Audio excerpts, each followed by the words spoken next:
Each year at Bethel, we set aside a day to recognize and thank our volunteers. It's hard to put our true appreciation into words, pictures, music, or any other medium. In the past, we've compared you to superheroes. Respected members have spoken and given their personal thanks.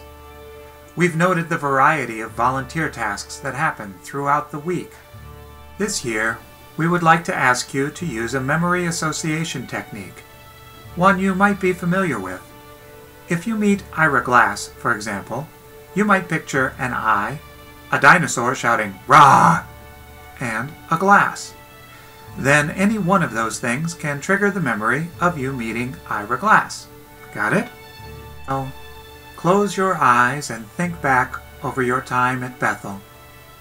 Picture a moment in your memory where someone acting as a volunteer served you or your family, and you were most grateful.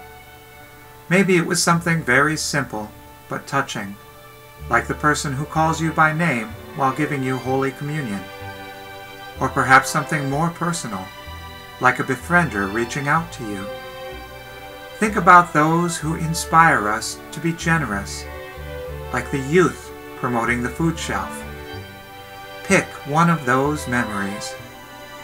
Now, let those feelings of gratitude, happiness, forgiveness, and inspiration wash over you for a moment. That's the feeling of grace we're talking about in the phrase, transformed by grace. Open your eyes and hold on to that feeling while I ask you to do two things.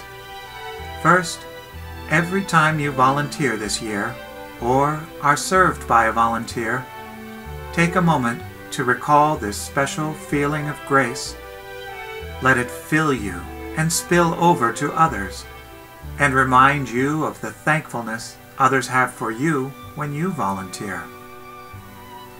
Second, as soon as this video is done, raise your hand if you volunteered in any capacity over the past year. We ask that you give no applause this year. Instead, take a moment to shake a hand, exchange a smile, or give a hug or a head nod, or however you would like to express your gratitude for the grace spread through the volunteers surrounding you today. You are transformed by grace, and you are transforming lives at Bethel. Thank you for all you do.